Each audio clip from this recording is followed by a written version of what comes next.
Olá, eu sou a doutora Laura e vou apresentar a vocês uma coleção de videoaulas sobre bactérias patogênicas, em especial as clinicamente relevantes à patogenia humana. Essa coleção é parte da matéria Fundamentos de Microbiologia aplicados à Saúde Pública, HSA 0124, ministrada pelo Instituto de Medicina Tropical e a Faculdade de Saúde Pública da Universidade de São Paulo. Bom, vocês devem imaginar a variedade de bactérias patogênicas que existem, já que nós mesmos somos mais bactéria do que célula. Como é impossível estudar todas de uma só vez, precisamos dividi-las e classificá-las.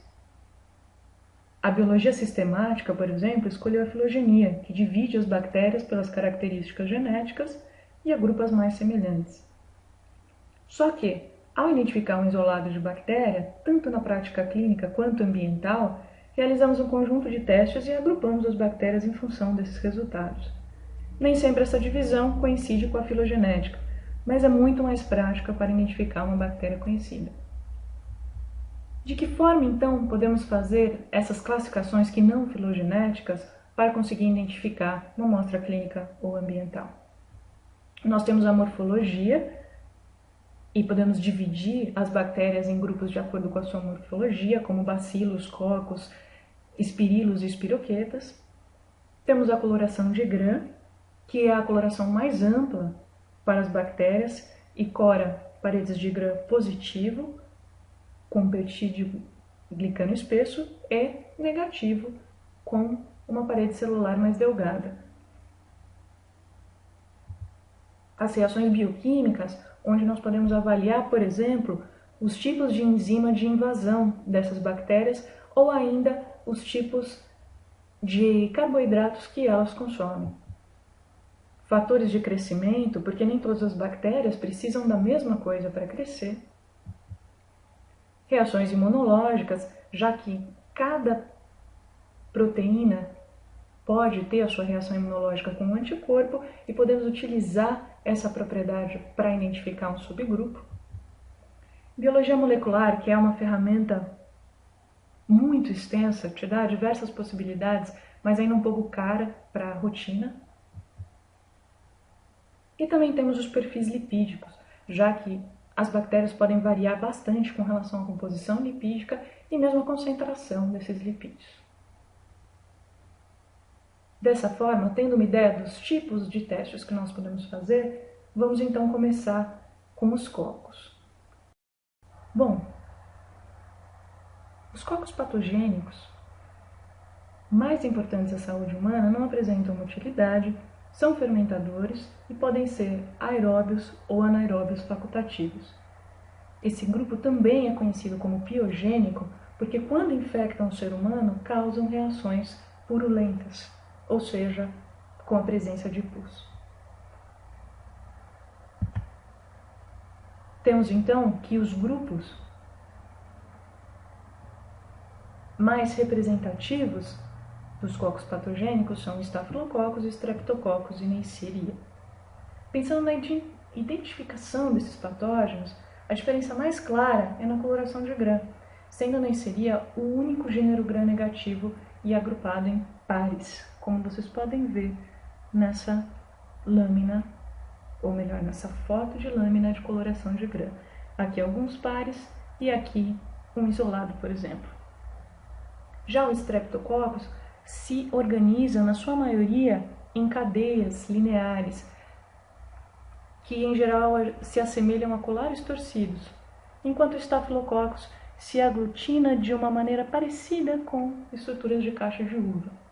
É fácil identificar essas estruturas quando nós sabemos o que estamos procurando, mas definitivamente quando não sabemos que tipo de bactéria é muito fácil, por exemplo, confundir Streptococcus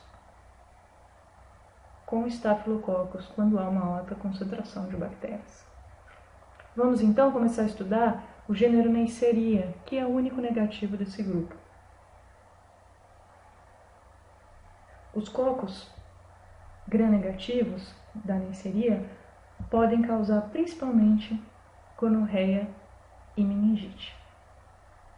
Então aqui nós temos Neisseria gonorreia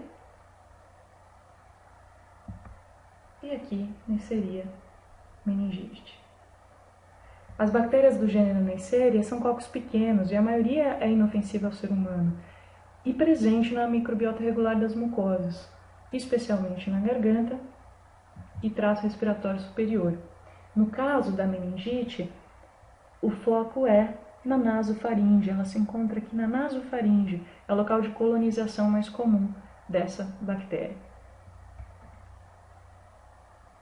Aqui temos duas lâminas de amostra clínica para que vocês vejam que não é tão fácil fazer a identificação de bactérias quando elas não estão puras. Então aqui a Neisseria gonorreia espalhada por essa amostra clínica e nesse caso aqui meningites, tá? As esferas que são os cocos pequenos aparecendo nessa lâmina. Pois bem, nessa aula nós vamos focar em Neisseria meningitis, que é conhecida como meningococo e é o agente principal da meningite em crianças e adolescentes. A gonorreia aqui é representada por ser uma doença sexualmente transmissível muito comum em humanos, mas precisamos focar em um dos agentes para que possamos entender com maior profundidade. A meningite, então, que reside na nasofaringe, pode ser transmitida pela aspiração de gotículas, expelidas por alguém contaminado, como por tosse ou por espirro. O meningococo se adere às células do epitélio respiratório pelas fímbrias ou pelo pilo. Então, aqui já começamos a falar dos fatores de virulência do meningococo. Esse pilo, então, ajuda a aderir na nossa mucosa.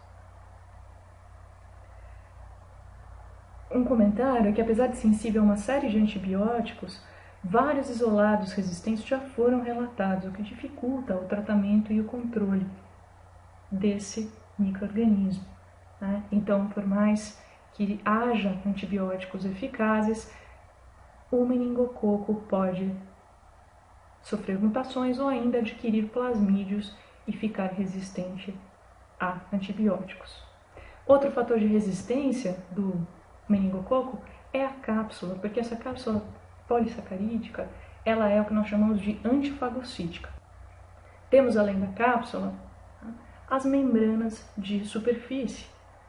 E essas membranas de superfície, elas podem também ativar o sistema imune e provocar uma grande inflamação. Por último, eu queria ressaltar a existência dos lipooligosacarídeos.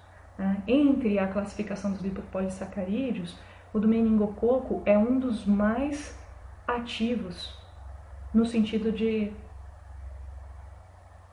literal de ativação do sistema imune. Então, ele tem uma baixa quantidade de lipooligosacarídeo, consegue ativar fortemente o sistema imune e causar, entre outras coisas, também inflamação. Então, esses, na verdade, são os fatores de virulência mais importantes do meningococo. Pilos por adesão e as cápsulas também, além de serem importantes como fator de virulência, são importantes para a identificação dos subgrupos de meningococo. Temos como sorotipos mais comuns o sorotipo A, B, C, Y e W135. E também temos vacinas para todos esses sorotipos, com exceção do sorotipo B. Existem vacinas clinicamente eficazes, mas ainda não foram comercializadas. Outra maneira de classificar esse meningococo, além da cápsula, é pelas proteínas de membrana. Elas são divididas em diversas classes e, em geral, fazem parte de subgrupos desse sorotipo, porque pode ser que o mesmo sorotipo seja infectante ou não. Então, é necessário ter mais um nível de classificação.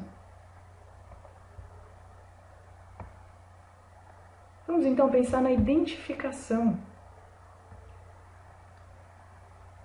desse meningococo e também da gonorreia, para que nós podemos confirmar, por exemplo, um diagnóstico de meningite. Temos cocos gram-negativos, então, porque fizemos a coloração de gram e vimos cocos gram-negativos.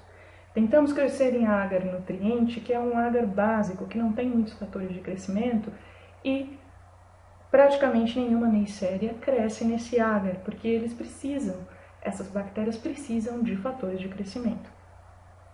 Vamos então para o agar sangue ou o agar chocolate, que são meios muito mais ricos do que o agar nutriente. E vemos aqui, por exemplo, no agar sangue e no agar chocolate, o crescimento de bactéria do gênero Neisseria. Vocês podem observar que, nesse caso, a coloração da bactéria é um pouco acinzentada. Isso também é uma maneira de classificar. Só que é muito complicado classificar por coloração e forma das colônias. O importante é que aqui, se a nossa bactéria não identificada inicial for Neisseria, ela crescerá no agar sangue ou no agar chocolate. Se isso não acontecer, nós temos ainda a opção de utilizar um outro meio, que é um meio específico principalmente para a gonorreia. Então é o agar CG, o agar TMM ou o agar de cultura de Nova York. Eles são ágares que ajudam essa bactéria a crescer ainda mais, ou seja, se foi negativo no agar sangue e chocolate, pode ser positivo no New York City, então pode sim ser Neisseria. Voltando então para o nosso esquema inicial, conseguimos crescer em agar sangue ou em agar específico. Vamos então para a próxima etapa, que é ver se há oxidase ou não. Essa é uma etapa importante porque a oxidase mostra que é uma bactéria que utiliza um carboidrato para obter energia. Ou seja, as outras classificações vão depender de se o organismo é oxidase positivo ou não. Quando temos oxidase positivo, nós temos aqui que a proteína, que a enzima, na verdade, que é a citocromo-oxidase, essa reação faz com que, quando você coloque na Neisseria, ela fique azul. Então, conseguimos classificar como positivo. Uma vez que nós temos oxidase positivo, temos aqui ainda a fermentação. O teste de fermentação é importante para identificar, dentro do gênero Neisseria, que espécie poderia ser. Então, Neisseria gonorreia ou Neisseria meningitis tem que ser positivo para a glicose, mas elas não conseguem fazer a fermentação com lactose e sacarose. Agora, uma vez que nós colocamos a maltose, nós conseguimos diferenciar porque apenas Neisseria meningitis consegue utilizar a maltose para fermentar. Vocês veem aqui que o teste positivo é amarelo, porque nós temos aqui o reagente indicador que muda de cor para amarelo quando o ambiente está ácido. E se elas fermentam com maltose, por exemplo, deixam meio ácido por causa do subproduto. Se não fermenta a maltose, temos aqui já diagnóstico fechado de Neisseria gonorreia. E se fermenta, vamos para a identificação dos serogrupos, que é a aglutinação com soro. Pode ser feita também outras formas de identificação, mas essa é a identificação mais tradicional. E o exame dá positivo quando o soro para o serogrupo específico que você escolheu é quase transparente. Isso significa que o antígeno reagiu com a bactéria e, portanto, houve uma precipitação. Fechamos então o esquema de identificação dos meningococos e vamos conversar sobre o Staphylococcus. Os estafilococos são as bactérias não esporuladas que mais resistem no meio ambiente. Sobrevivem meses em amostras clínicas secas e toleram altas concentrações de sal. Uma porção da população é colonizada por Staphylococcus aureus, que é o nosso agente patogênico mais importante desse grupo. E essa colonização pode ser feita desde a amamentação. Ocorre principalmente na nasofaringe.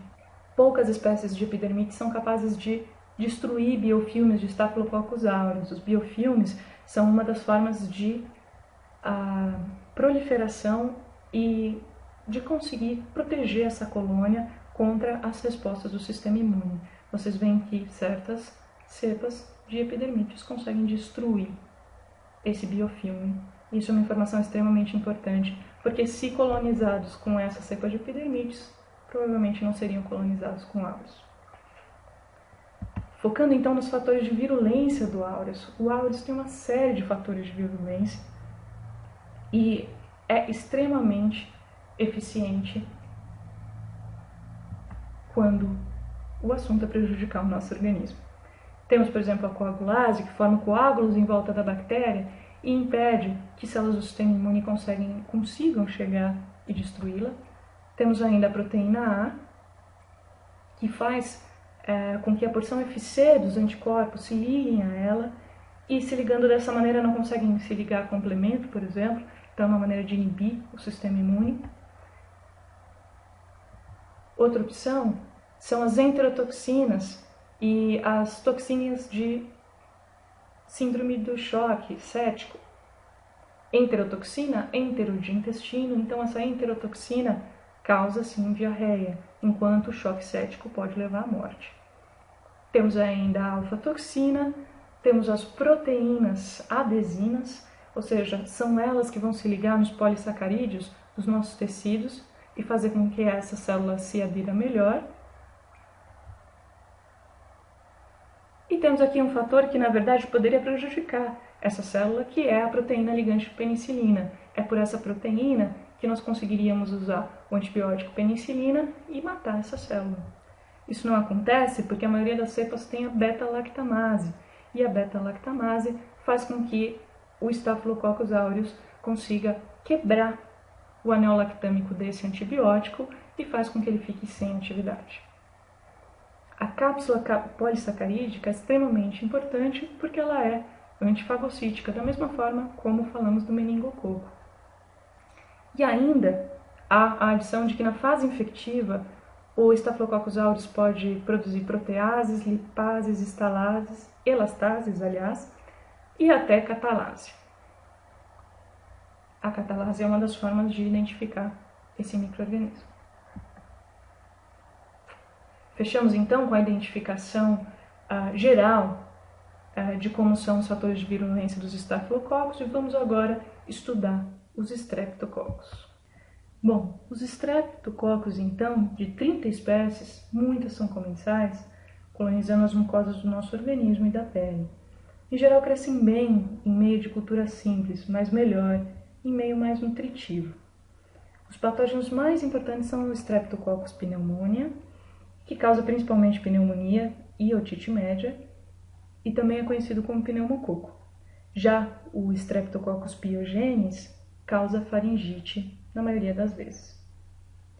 Como o padrão de colonização dos cocos é um pouco parecido, o modo de transmissão também é. Então, o Streptococcus pneumoniae, por exemplo, quando coloniza a nasofaringe, é transmitido da mesma forma que Staphylococcus e que meningococo, ou seja, pelas vias aéreas, aerossol de pessoas contaminadas.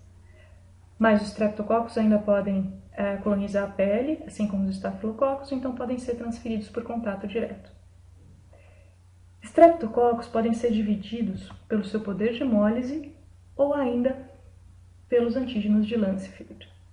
Cada tipo de antígeno de Lancefield vai ser representado por uma letra que vai de A até S. Enquanto padrão de hemólise, nós temos o beta, que é a hemólise completa, o alfa, que é a hemólise parcial, e o gama, que não apresenta hemólise. Como exemplo aqui, o Streptococcus pneumoniae não tem antígenos de Lancefield, mas o Pyogenes tem antígenos do grupo A.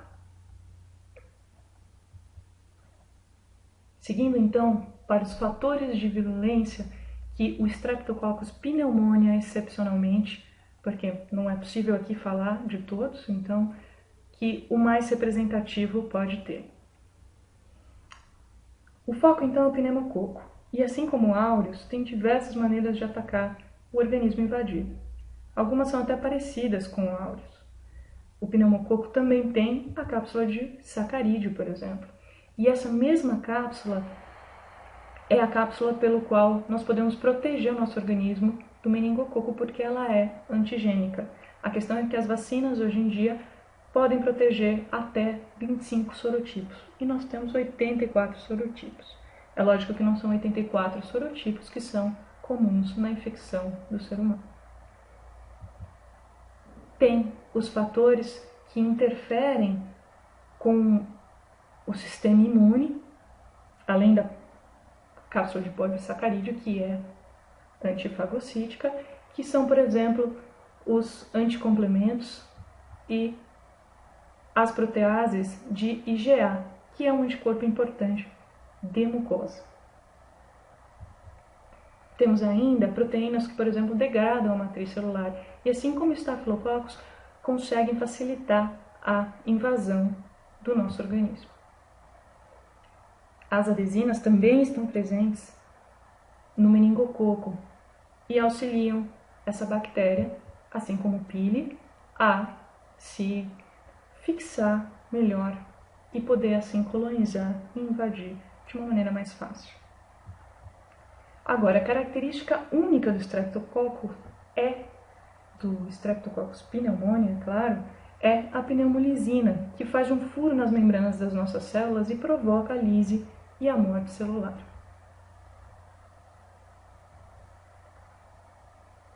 Uma vez que nós vimos as características gerais do Staphylococcus e do Streptococcus, podemos ir para a identificação. Começamos então com a coloração de Gram, cocos Gram positivos. Vimos então que em agar nutriente o Streptococcus pneumoniae não cresce bem, porque ele precisa, por exemplo, da catalase, que contém agar-sangue e chocolate. Isso porque ele produz peróxido de hidrogênio, mas via de regra, os outros estreptos e estáfilos crescem em agar nutriente. Então vamos para a segunda, aqui no caso, que seria o agar-sangue. Tá? O agar-sangue e chocolate, eles são ótimos meios de crescimento e, portanto, essas bactérias vão crescer facilmente nesse meio.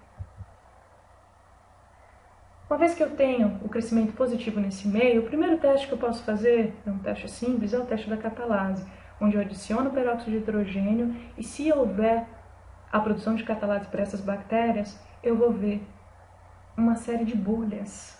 Essas bolhas querem dizer que aqui o peróxido de hidrogênio está sendo transformado em água e oxigênio. Se a minha bactéria for catalase positiva, nós temos então a possibilidade de avaliar a hemólise. Se a hemólise for alfa, ou seja, quando a hemólise é alfa, nós temos uma coloração esverdeada, nesse caso, lembrando que a hemólise é parcial. Como quando temos a beta, temos uma coloração clara de hemólise direta, e a gama, apenas a colonização da bactéria, pois não há hemólise. Voltando então, se nós temos uma hemólise alfa, podemos tentar o teste de sensibilidade à optoquina, que é um antibiótico, ou a sensibilidade à bile. E se o micro-organismo for sensível, será Streptococcus pneumoniae, como mostra aqui que esses discos que contêm o antibiótico, essa volta é porque o Streptococcus não conseguiu crescer perto do antibiótico. Não é alfa, então vamos para o lado de outra caracterização. Se for beta, podemos fazer o teste PIR. O que é PIR? PIR é um substrato da enzima pirrolidonil arilamidase. Essa enzima é presente no Streptococcus pyogenes e quando nós fazemos essa reação e a colônia é essa bactéria, nós vemos a coloração vermelha. Ok. Só que se não houver hemólise e fizermos o teste da fermentação em manitol, vamos ver que temos aqui um crescimento e o meio mudou de cor, ficou amarelo. Isso indica Staphylococcus aureus de amarelo. Ele consegue fermentar o manitol em alta concentração de sal, enquanto os outros estafilococos, em geral, não conseguem fazer essa atividade. Tá? Um teste adicional para garantir Staphylococcus aureus é fazer o teste da coagulase, ou seja, se o sangue coagula é aureus. Lembrar que, mesmo que não haja fermentação no manitol ou haja fermentação no manitol, nós podemos fazer o teste de sensibilidade à novobiocina, que é outro antibiótico. E se a bactéria for sensível e coagulase negativo, será Staphylococcus epidermidis. Existem diversos testes confirmatórios, bioquímicos, imunológicos e genéticos que podem substituir essa cadeia de análise tradicional, mas hoje em dia isso ainda vale como rotineiro na prática da identificação de bactérias.